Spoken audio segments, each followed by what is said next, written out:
What's going on, my broskiis? My name is Toadski, back again, here to bring you guys yet another One Piece Treasure Cruise video, and today we have the announcement of the latest Pirate Rumble season, which is going to be featuring V3 Kuzan. So this is a pretty big deal. We do know that, the previous big guy to come out in terms of like Pirate Rumble related stuff was the Sakazuki. When he came out and in the Pirate Rumble season, he got a 6+, of course, and it's going to be interesting because we know this is going to be the next 6+ coming out. So this video is dedicated to this guy, to seeing what we could potentially see as a change for this guy. The thing is I feel like this is a pretty difficult one to predict in terms of what he's going to do. The main reason why I say that is because his kit doesn't really focus on any utility whatsoever. His entire kit is focused on basically just dealing damage.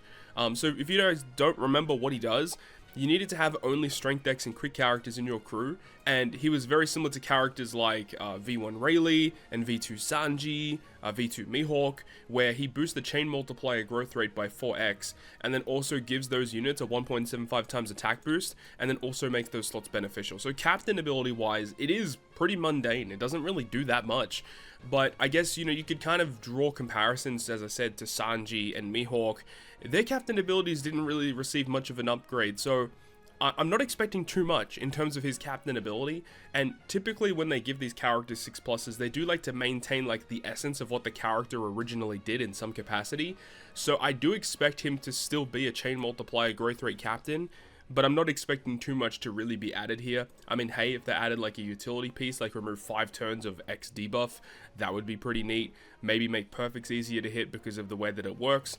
Another really good thing, I guess, that could go hand in hand with that is that if his captain ability removed burn, because you need to try and hit as many perfects as you possibly can with this guy to increase that chain multiplier growth rate. So if they remove burn as a captain, that would have great synergy there. So that's the only thing I can really see that would make a ton of sense with this guy. Of course, damage does need to increase, and I do know that Bandai, they actually really value this chain multiplier growth rate. Characters that have had this in the past, they don't really like to give them that many buffs, because the capacity for them to do crazy damage is there, because the chain can go just absurdly high.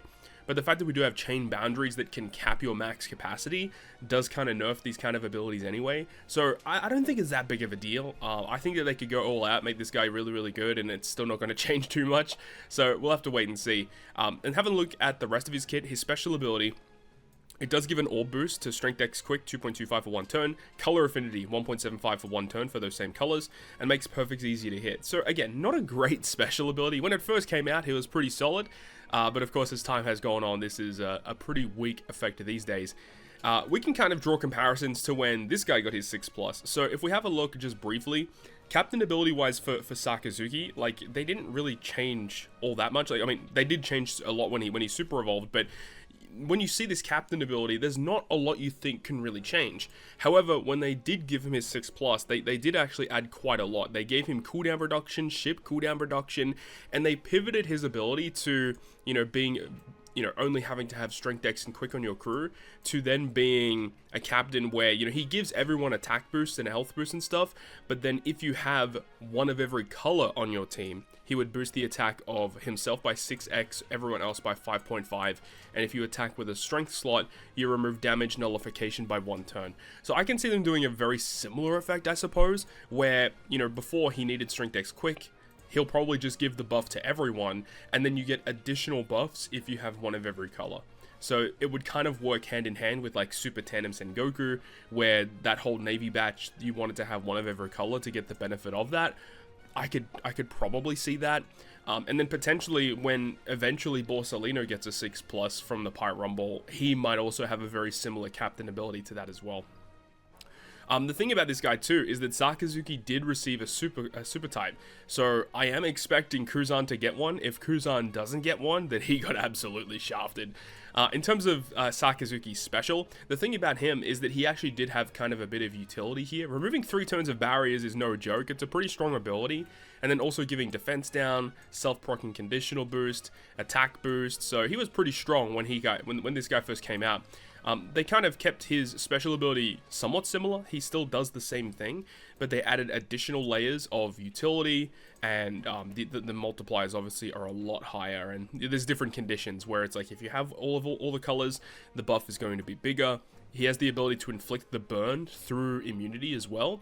So I don't really know what they could do with this guy because he doesn't have any utility to begin with. So it makes it a little bit rough. I mean, we can obviously predict that these buffs are going to be higher. So 2.25 orb boost, probably going to be 2.75. The color affinity might go to 2 to 2.25.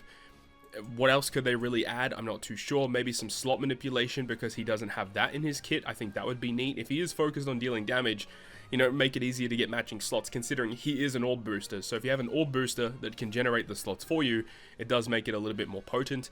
And of course he should receive a super type effect, which in terms of what Sakazuki does with his ability, 2 times increased damage taken, changes this character's slot into strength slots, and then you can optionally remove your captain swap.